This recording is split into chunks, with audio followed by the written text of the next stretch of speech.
incidente stradale questa mattina lungo la regionale 11 a Vigonza. Un rimorchio carico di ritagli di carta si stacca dalla motrice e finisce su un 77enne in scooter che stava sopraggiungendo senza lasciargli scampo. Sarà eseguita domani l'autopsia sul migrante 26enne ucciso alla stazione di Verona da un colpo di pistola sparato da un agente della Polfer che stava aggredendo con un coltello. Esami sul cellulare del poliziotto. La donna annegata domenica pomeriggio nel laghetto di Este. Sul suo corpo sarà eseguita l'autopsia. La procura di Rovigo competente ha aperto un fascicolo con l'ipotesi di istigazione al suicidio. Venerdì entrerà nel vivo il processo a Filippo Turetta per l'omicidio dell'ex fidanzata Giulia Cecchettini. In aula ci sarà Papagino, diretta di Antenna 3 a partire dalle 10. Dopo aver consegnato oro e denaro, chiama la polizia che blocca il malvivente e recupera tutto. Anziana di 87 anni di Padova, vittima della truffa del finto avvocato. Dopo la procura anche la Corte dei Conti indaga sulla vendita di Palazzo Papadopoli del Comune di Venezia al magnate cinese Qin Chang-yuang. L'ipotesi è di danno erariale e il prezzo fu abbassato di oltre 3 milioni. Summit dei sindaci dei comuni del Vicentino che hanno subito gravi danni a seguito delle alluvioni di maggio. Arriva la prima tranche di fondi da 9 milioni di euro per il ripristino delle opere pubbliche danneggiate. Il racconto delle difficoltà e delle emozioni vissute da Mario Bielmo, l'alpinista vicentino che ha scalato tutte e 14 le vette più alte della terra riuscendo nell'ultima impresa il 9 di ottobre. Buonasera, il telegiornale del Veneto. Partiamo dall'incidente mortale di questa mattina. Siamo lungo la regionale 11 a Vigonza con un rimorchio carico di ritagli di carta che si è staccato dalla motrice, ha travolto una persona che stava passando in quel momento con lo scooter. Non c'è stato scampo per lui. Io quando sono arrivato ho visto che c'erano delle macchine ferme, appena successo e l'uomo sotto il cassone. Una scena impressionante? È una scena impressionante, sì. Poi le macchine sono riuscite a passare e i camion no, purtroppo è dalle 9:30 che sono fermo. Una scena terribile quella che si è presentata davanti a quest'uomo fermo per ore con il suo mezzo pesante lungo la strada regionale 11 nel comune di Vigonza. Un tragico incidente quello di cui è stato testimone. Mancano pochi minuti alle 10 quando il rimorchio carico si stacca dalla motrice di un camion che trasporta rifiuti diretto verso Padova all'uscita da una rotatoria. Da Padova verso Stra sopraggiunge proprio in quell'istante un uomo in scooter, Renzo Fornea, 77 anni, di Vigonza, che viene travolto. Il peso del rimorchio e del carico ritagli di carta non gli lascia scampo nonostante l'allarme lanciato dai numerosi automobilisti che viaggiano lungo la strada e l'immediato arrivo dei soccorsi. A condurre i rilievi la polizia locale di Vigonza. Dai rilievi che abbiamo fatto sembra, come vedete, che il container del rimorchio si sia sganciato, si sia staccato, non abbiamo capito bene, è caduto e ha investito un motociclista che arrivava dal senso opposto. Recuperiamo i mezzi che vengono posti tutti sotto sequestro. Cosa sia accaduto saranno le indagini a stabilirlo. Sotto shock anche l'autista del mezzo pesante, un uomo di 46 anni residente a Martellago nel Veneziano, racconta il testimone. Disperato, ma purtroppo non poteva fare niente, ha guardato e non poteva fare niente, neanche muovere l'uomo che era per terra perché non so come si fosse messo. Sull'incidente sarà aperto un fascicolo per omicidio colposo, pesanti le ripercussioni anche per il traffico. La strada regionale 11 che collega Padova alla Riviera del Brenta resta chiusa fino alle 14, con disagi per i residenti e per le numerose attività produttive presenti. È in programma domani l'autopsia di Moussa Diarra, il 26enne migrante maliano ucciso domenica mattina alla stazione di Verona Porta Nuova da un colpo di pistola sparato da un agente della polizia ferroviaria che il giovane stava aggredendo con un coltello. Oggi la procura ha proceduto all'incarico dal medico legale ed anche un perito informatico che, secondo quanto si è appreso, dovrà esaminare il telefono dell'agente che è indagato con l'ipotesi di reato di eccesso di legittima difesa. Come ha precisato la stessa procura, si tratta di un provvedimento a tutela del poliziotto. Anche il fratello della vittima, arrivato da Torino, si è affidato ad un legale che ha nominato un consulente di parte. Si attende anche la perizia balistica per ricostruire l'esatta dinamica della tragedia, oltre alla visione delle numerose telecamere collocate nella zona della stazione. La donna annegata domenica pomeriggio nel laghetto di Este, sul suo corpo sarà eseguita l'autopsia. La procura di Rovigo, competente per il territorio, ha aperto un fascicolo con l'ipotesi di istigazione al suicidio. Istigazione al suicidio.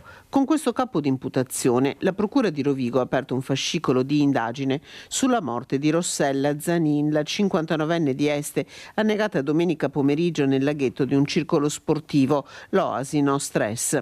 Era lì con il compagno, il cagnolino Rossella Zanin. La sua assenza aveva allarmato il fidanzato che, vedendo tornare il cagnolino, aveva iniziato a cercare la donna, trovandola ormai priva di vita.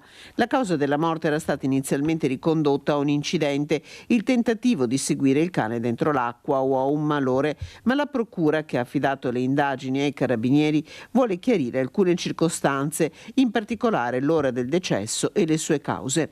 Per questo sarà conferito ad un consulente l'incarico per l'autopsia sul corpo di Rossella Zanin, che sarà eseguita nei prossimi giorni. La Procura di Rovigo ha aperto un altro fascicolo per istigazione al suicidio, disponendo l'autopsia sul corpo della quarantenne trovata morta lungo il Po. Questa volta siamo nel comune di Crispino. Domenica scorsa il gesto estremo potrebbe essere seguito ad una truffa perpetrata da ignoti. L'allontanamento volontario della donna di origine congolese residente a Cerea, nel Veronese, era stato denunciato dal marito il 14 ottobre scorso. Il giorno dopo erano stati rinvenuti alcuni suoi effetti personali nell'area della golena di Occhiobello. Lunedì prossimo, ha fatto sapere la procuratrice capo Manuela Fasolato, sarà conferito l'incarico per eseguire l'autopsia al fine di accertare la causa e l'ora del decesso. Venerdì si entra nel vivo del processo a Filippo Turetta per l'omicidio dell'ex fidanzata Giulia Cecchettin. In aula ci sarà anche il papà della vittima. Antena 3 ci sarà e seguirà l'evento in diretta a partire dalle ore 10. Verrà in aula e sarà pronto a rispondere a tutte le domande, anche per onorare la memoria di Giulia. Questo quanto aveva dichiarato l'avvocato Giovanni Caruso, difensore di Filippo Turetta, al termine della prima udienza lo scorso 23 settembre davanti alla Corte d'Assise di Venezia, presieduta dal giudice Stefano Manduzio. Il 22enne di Torreglia, reo confesso dell'omicidio dell'ex fidanzata Giulia Cecchettin, quel giorno non era presente in aula, ma ci sarà il 25 e 28 ottobre per l'esame dell'imputato, come richiesto sia da parte della difesa che dal PM. Poi si tornerà in aula il 25 e 26 novembre per la discussione delle parti e il 3 dicembre dovrebbe essere l'ultima data per le possibili repliche e la sentenza. I giudici della Corte hanno accolto l'accordo delle parti, ossia l'acquisizione del fascicolo del PM e la richiesta di esame dall'imputato, dando così il consenso al processo lampo. Il PM Petroni ha deciso di fare a meno della lista dei testimoni, mentre l'avvocato di Turetta ha rinunciato all'esame della consulente medico-legale. Il 22enne rischia l'ergastolo. In aula ci sarà Gino Cecchettin, il papà di Giulia, presente anche alla prima udienza, al termine della quale ancora non aveva deciso se avrebbe presenziato o meno all'interrogatorio. I due si vedranno faccia a faccia per la prima volta dall'omicidio di Giulia, avvenuto lo scorso novembre nel parcheggio di Fossò. Il padre della ragazza ha sempre dichiarato di aver piena fiducia nelle istituzioni. Io non mi auguro nessun tipo di vendetta, nessun tipo di trattamento di favore. Quello che è previsto dalla legge e sono sicuro che la giuria, i giudici sapranno giudicare con correttezza. Quello che è successo lo sappiamo tutti, rinnova il mio dolore perché sentire costantemente quanto è successo è rinnovare il mio dolore, ma ho piena fiducia nelle istituzioni. I legali della famiglia Cecchettin hanno chiesto un risarcimento di 2 milioni di euro. L'udienza di venerdì 25 inizierà alle 9:30. Dalle 10 ci sarà una diretta straordinaria su Antena 3 con ospiti in studio e collegamenti dal Tribunale di Venezia con i nostri inviati sul posto. La storia di una truffa, ora siamo a Padova, truffa di cui è rimasta vittima una donna di 87 anni che però poi ha chiamato le forze dell'ordine. Disavventura, ma per fortuna a lieto fine, per un 87enne padovana. Un uomo riesce a truffarla e a farsi consegnare denaro e gioielli per 70.000 euro, ma la polizia lo blocca e recupera tutta la refurtiva, riconsegnandola alla vittima. Lui è un italiano di 30 anni, si era presentato come avvocato e le aveva comunicato che il figlio aveva provocato un incidente stradale grave e che per essere scarcerato si doveva consegnare tutto l'oro disponibile. Quando ha realizzato immediatamente dopo di essere stata truffata, ha chiamato la sala operativa, sono andati gli agenti appunto della squadra mobile ed è stata lucida nel fornire, nonostante uno stato d'ansia, una descrizione particolareggiata della persona. Indagini rapidissime dei poliziotti e truffatore individuato a bordo di un treno partito da Padova e diretto a Napoli e bloccato a Roma Termini dalla Polfer. Nelle tasche aveva i gioielli estorti all'anziana che sono stati sequestrati e restituiti alla vittima. Il trauma emotivo però rimane, come ci conferma la figlia della signora. C'è una forte paura da parte di mia madre, è ancora scossa. E quindi l'esito felice che c'è stato, ringraziamo ancora la polizia, l'intervento, che peraltro anche umanamente sono stati veramente delle persone encomiabili.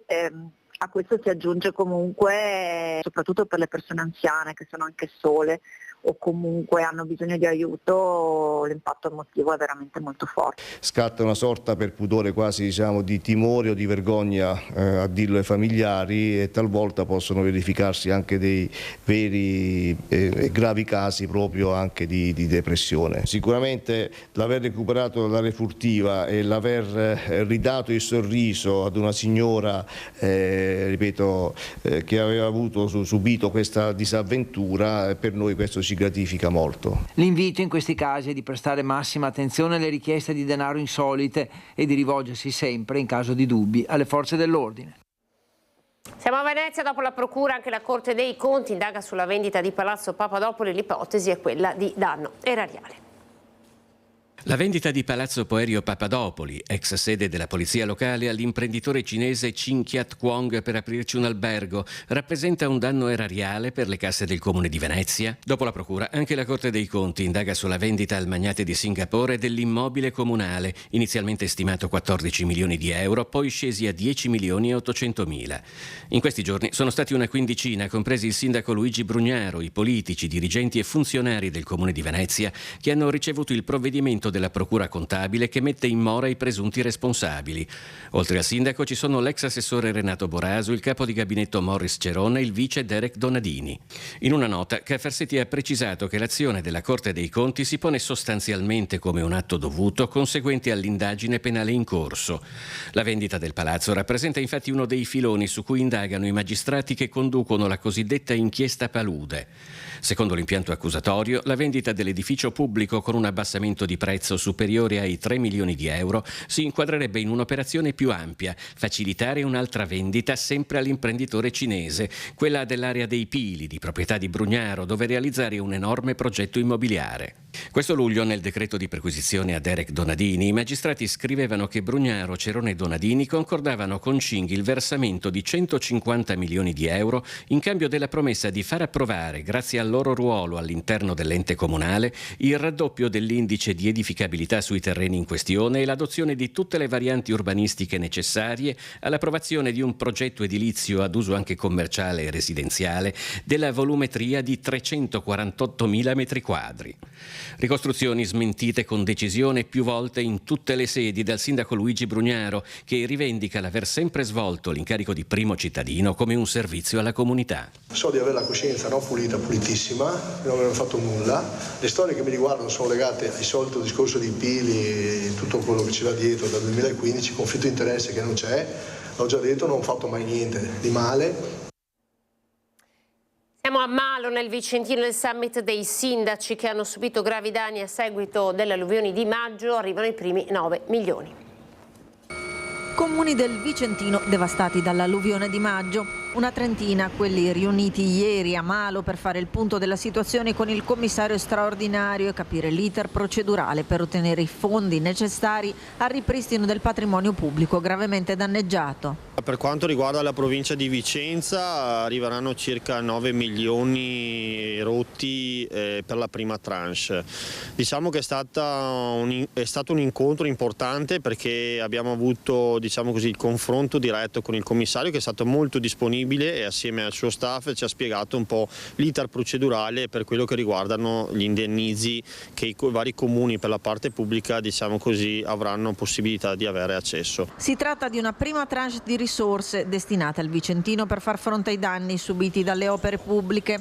Sindaci in prima linea che hanno ancora una volta ribadito la necessità di stanziare fondi destinati anche alle manutenzioni per pianificare e intervenire in termini di prevenzione. Bisogna fare manutenzione, bisogna stanziare risorse, questo è un compito della politica, poi diciamo così stanziare quelle risorse che andranno anche agli enti superiori per poi programmare quelli che saranno poi gli interventi che ci permettono di non più agire in emergenza ma agire in prevenzione, quindi con una manutenzione programmata e che garantisca la sicurezza ai nostri concittadini. Malo tra i tanti comuni del Vicentino devastati dal maltempo di maggio, con il Ponte delle Galline diventato uno dei simboli del disastro che si è abbattuto sul territorio. Ponte che divide in due la città e che, come tante altre opere pubbliche, è in attesa di ripristino. È una tranche, ci ha spiegato, di un importo che arriverà, quindi che coprirà una parte degli interventi anche in somma urgenza, oltre che ad alcune opere di ripristino, come ad esempio il ponte. Per quanto riguarda Malo, diciamo così, è una voce importante che ci dà un sollievo e ci dà, diciamo così, a partire con la progettazione anche esecutiva di quella che sarà l'opera di collegamento importante che ha diciamo così, impattato questo evento del 2024. Io prevedo di aprire questa importante opera nel gennaio 2026, salvo complicazioni, salvo, diciamo così, ritardi della burocrazia. Venezia capitale mondiale della pace, la proposta arriva dal professore trevigiano Antonio Calò, presidente della Fondazione Ricerca per la Pace. Noi inviteremo tutti i premi Nobel, poi chiaramente chissà chi potrà venire o non potrà venire, per il prossimo anno a Venezia, affinché insieme si faccia un appello forte. La Fondazione Venezia per la ricerca sulla pace compie 25 anni e per l'occasione ambisce a restituire alla città il ruolo di porta sul Mediterraneo, centro di incontro e confronto tra culture e religioni, non ultimo motore di pace. A Venezia si riuniranno tutti i premi Nobel per la pace chiamati a raccolta dalla Fondazione presieduta dal professor Antonio Calò, che di pace e integrazione con le sue scelte di vita è stato un esempio. Abbiamo pensato a un francobollo. Il francobollo è un seme, qualcosa di molto piccolo, ma potenzialmente, se lo vediamo su un piano simbolico, un francobollo dedicato alla pace non è una cosa da poco. Francobollo che sarà presentato il 14 novembre a Roma presso la sede della Stampa Estera ed uscirà contemporaneamente anche in Vaticano. Noi di questo francobollo faremo anche dei quadri unici, numerati e non vendibili, saranno dati anche e spediti a tutti i premi Nobel per la pace ancora viventi. Pace, il messaggio che dal mondo lancerà Venezia attraverso l'invito e la realizzazione di francobolli accanto ai quali, tradotte in 4 lingue, campeggeranno le frasi pronunciate per la pace da Papa Francesco e dal Presidente della Repubblica Sergio Mattarella. In questo momento di vuoto internazionale, sia a livello di ONU, sia a livello di Europa, sia a livello di NATO, sia a livello, insomma, a livello generale,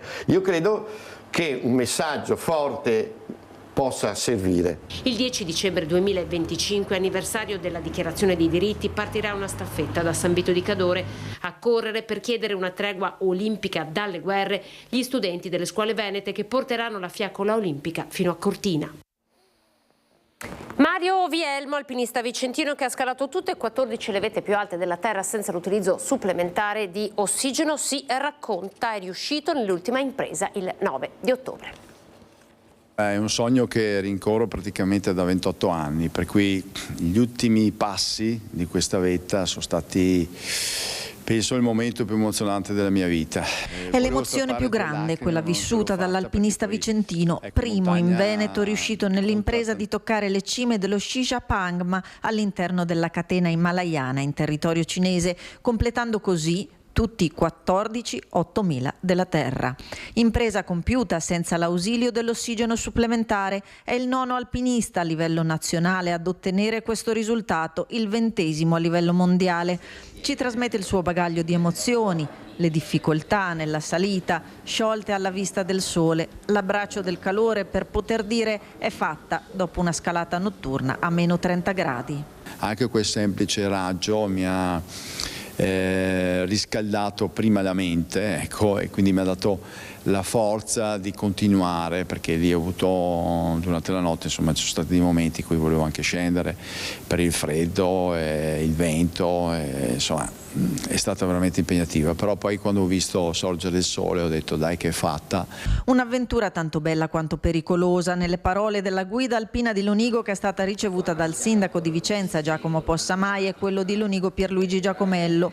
Ore vissute a contatto con quella montagna da 8.027 metri, che appare ai suoi occhi come un gigante buono che nasconde però insidie, i venti, il pericolo delle valanghe. Io ho dovuto gestire anche la paura, perché su questa montagna ho perso anche degli amici. È una montagna che tecnicamente non è impegnativa, molto difficile, però nasconde delle insidie. Una di queste appunto è che è molto valanghiva, quindi c'era un alto rischio di valanghe. Con lui in vetta c'era anche un po' di Veneto, nello zaino la bandiera delle Olimpiadi Milano Cortina.